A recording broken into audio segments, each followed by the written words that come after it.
Бишкек Торгорт жолунан солго кайрылып, Солтон Сары, Акташ айылын карай жол бүткөнчө барасың.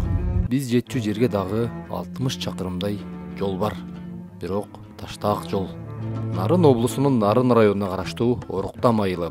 Айылда 50-ге жакын түтүн жана мектеп менен бала бакча бар.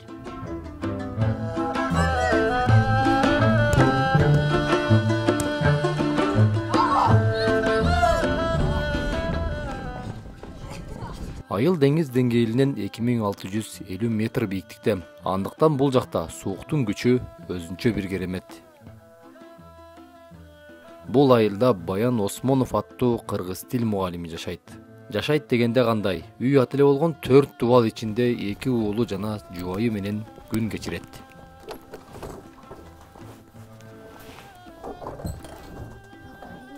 Кандай жакшы? Эмне кылып атсың? Адылхан кана.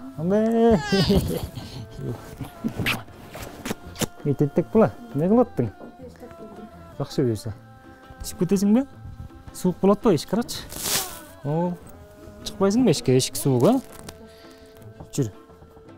Осмонов мындан бир аз убакыт илгери социалдык тармактар аркылуу мугалимдин жашоосу тууралуу кайрылуу жасаган. Мугалим маселени айтып чыккан соң бир катар жергиликтүү бийлик өкүлдөрү жашоосу менен таанышып кеткен. Таанышып кеткени менен чеке жылтаарлык деле жаңылык айтышкан эмес. Бизден ушул жана айтып атпайбы, мен ушу келгениме бул жерге 8 жыл кетип барат депчи. Ошол келген жылдардан кийин үйлөнгөнбүз. Анан келинчегим экөөбүз жанагы мектептин бер жагында бир кичирээк болмаса да 2-3 жылдай жашадык да. Андан кийин бул жерге келдик. Бул жерде деле 3 жылдан ашып калды. Жана кайрылуудагы үй ушул үй да. Авариялык абалдагы депчи.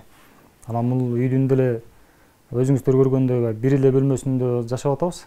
Себеби калган бөлмөлөрүндө жаранкалар көбүрөөк, жылдан жылга жаранкалар чоңоюп баратат эмнечи.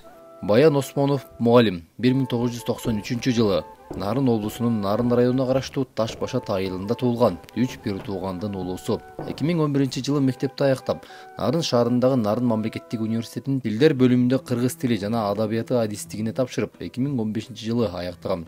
Окуу жайды бүтүп, АК-пресс маалымат агенттигинде 1,5 жылга чукул штаттан тышкаркы кабарчы болуп эмгектенген.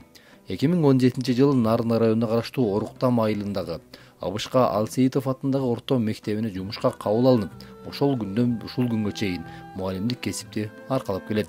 Учурда үй бүлөлүү 2 уулдун атасы. Жолбосо эми жай учурда бир жайма-жай жакшы жерде жашап атсаң, эмне үчүн мындай демилгени көтөрөт элек дегендей да. Ар бирибиздин башыбыздан өткөн нерсени алып чыкканга туура келип атат да.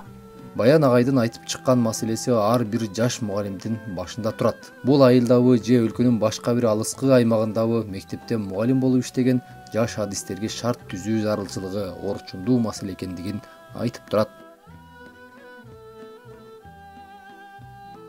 Мамлекеттин көзөмөлүндө, мамлекеттин балансында боло турган ушундай бизде мисалы үчүн жаш кадрлар келе, кандай кадр келбесин мугалимдик кесипке. Ошолор ошол үйдө жашап иштей турган үй болсо депчи. Биз деле айткандай бир 2-3 жыл иштейбизби, балким андан кийин башка жакка кетип калышыбыз мүмкүн дегендечи. Биз эми ички мигрант катары эсептелип атабыз азырчы. Азыр мамлекет жакшы эле өнүгүп атат деп айтып атабыз. Анан ушул маселени деле чечип коюш мамлекеттин деле колунан келет деп ишенип, ошол себептен дагы биз кайрылуу жиберип атабыз да. Анын үстүнө бул мамлекеттик ипотекалык компанияда кезекте да туруп атам мен. 162 деп белгиленген. Нарын шаарынан. Ушул Оруктамда иштеп жүрүп, ушул үйдү алдык эле дегенде бир жашообузга мотивация болсун деп, ошол максатты да баштаган ишти аягына таштабайлы деп, ошол максат менен да туруп калдык да.